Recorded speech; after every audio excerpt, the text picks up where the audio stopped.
Joining me now, Democratic Congresswoman Angie Craig of Minnesota. Congresswoman, it's good to see you again. So, first question, how much are these stories resonating with voters?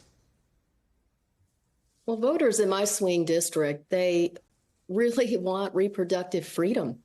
They don't want the government any part of this decision. And I think they see it for what it is, that the government, because Roe was overturned, is now getting right in the middle of your reproductive freedom. It is causing chaos across our country to even think about a woman in Georgia who literally bled out in the parking lot of a hospital. It's just incredible.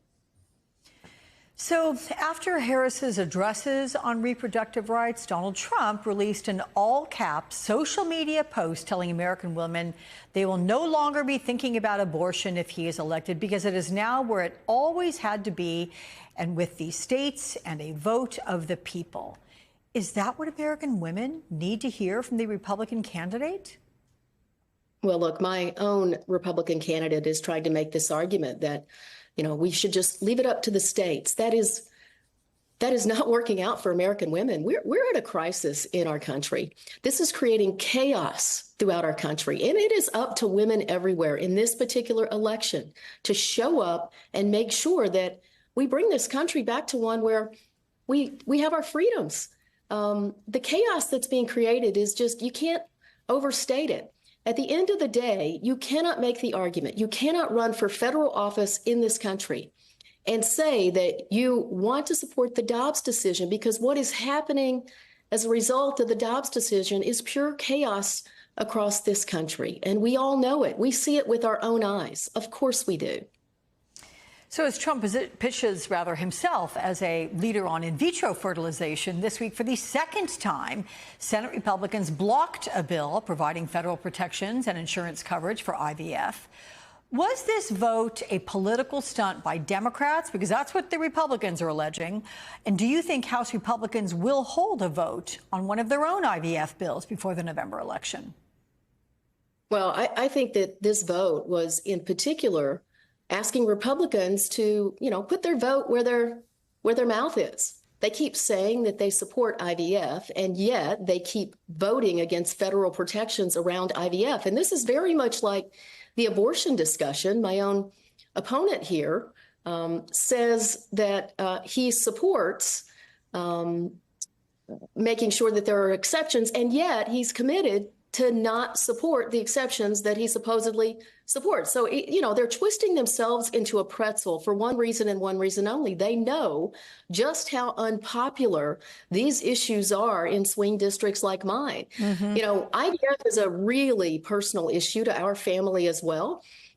Just over a year ago, my little niece, Eleanor, was born to my sister and her husband through IVF. We are the party that is working to make sure that women and families across this country have the reproductive freedom to create families. That's what we're trying to do. And anybody who wants to stop that is on the wrong side of the American people and swing voters in swing districts.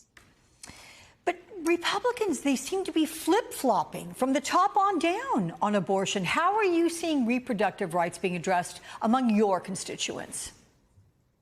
Well, it's happening in my district as well. My Republican opponent, Joe Tairab, filled out a pro-life survey a few months ago and said he supported federal restrictions on abortion, that he would support restrictions on drugs like mifepristone. He said in this pro-life survey that he would not vote to weaken any single state law in place the day that he was elected.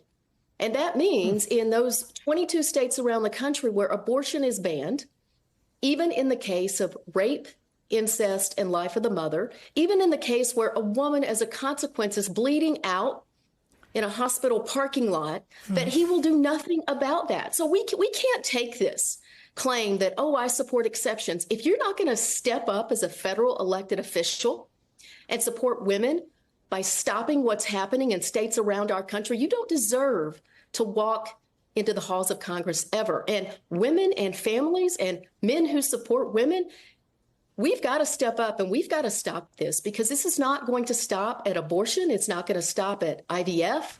They're on a mission. Project 2025 has told us where they're headed, and we need to believe them. Yeah. So I understand you met with representatives of the Teamsters Union this week, which announced that it will not make a national endorsement for either presidential candidate this election, the first time it hasn't done that and chosen a Democrat since 1996. About 24 local Teamsters unions, though, have endorsed Kamala Harris since then. But how big a blow is this to her campaign? I'm curious what you heard from the Teamsters during your meeting.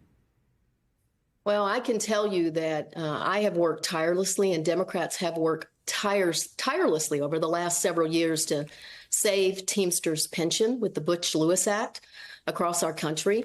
So, of course, I'm disappointed, but I'm also very aware, even in my own home state, Local 120, they're endorsing at the swing state level across the country. And so I expect Teamsters all over our nation, and certainly in Minnesota, to be door to door working to elect Kamala Harris and Tim Walz as the next president and vice president of the United States.